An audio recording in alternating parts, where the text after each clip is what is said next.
Bonjour à toutes et à tous, on commence cette revue de presse avec le match de Ligue 1 de ce vendredi soir. Malheureusement pas de but dans la rencontre opposant Lille au FC Metz. Les Lillois en panne d'attaque, titre le journal Nord-Éclair ce matin. Les nordistes ne se rassurent pas avant d'affronter Chelsea en Ligue des Champions mardi prochain.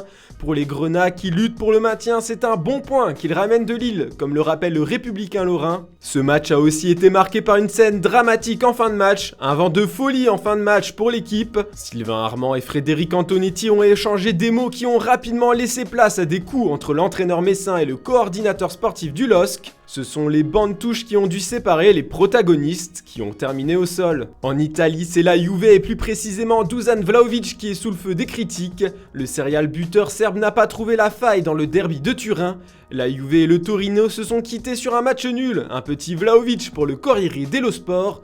L'arrivée de l'attaquant cet hiver n'a pas résolu les problèmes offensifs de la vieille dame. Les autres médias italiens ont même trouvé les Grenata beaucoup plus séduisants que leurs rivaux. Quel derby, quel taureau, titre Tuttosport. La Gazzetta dello Sport est plus cash sur sa première page, plutôt taureau que dame. Le journal au papier rose nous présente aussi sur sa une que l'Atalanta est tout proche de passer sous pavillon américain.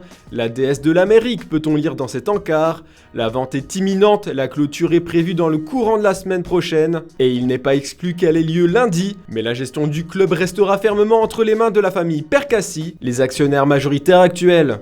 La défaite du Real Madrid contre le PSG mardi a marqué les journaux madrilènes, mais le journal Marca se veut optimiste ce matin. L'opération remontada commence aujourd'hui, s'exclame le média. La première étape sera de gagner ce soir au Bernabéu contre le Deportivo Alavés pour asseoir un peu plus leur suprématie en Liga cette saison. Ils pourront compter sur leur homme fort Karim Benzema à 100% de ses capacités. Le journal AS présente aussi que le Real a un autre objectif ce soir, marquer chez eux. Les joueurs de la Casablanca n'ont trouvé qu'une fois le chemin défilé à domicile lors de ces 4 derniers matchs. Benzema va nous aider à assurer Carlo Ancelotti en conférence de presse. Et ce n'est pas la seule actu qui touche le Real Madrid ce matin. Comme vous le savez depuis pas mal de temps maintenant, le Real et le FC Barcelone sont en pole position pour recruter Erling Haaland. Le crack norvégien fait la une de Sport ce matin. Le journal catalan assure que le Norvégien veut jouer en Liga et que par conséquent seul le Barça et Madrid peuvent se battre pour sa signature. Les Blaugrana lui proposent d'être la star incontestée de l'équipe avec laquelle il devrait remporter le Ballon d'Or. Mais l'équipe de Florentino Pérez a pris les devants selon plusieurs médias dont le quotidien allemand Bild. Les dirigeants de la Casablanca ont rencontré l'avocat du joueur à Monaco pour conclure un accord préférentiel.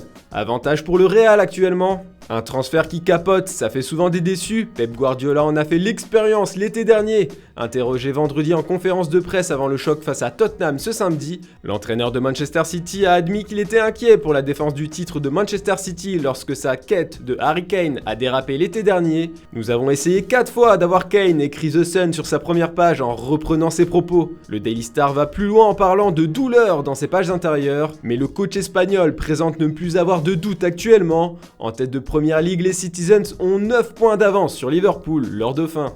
Enfin, on reste à Manchester pour terminer cette revue de presse, mais avec les Red Devils. Les jours passent et Manchester United ne semble pas enrayer la crise qui touche le club.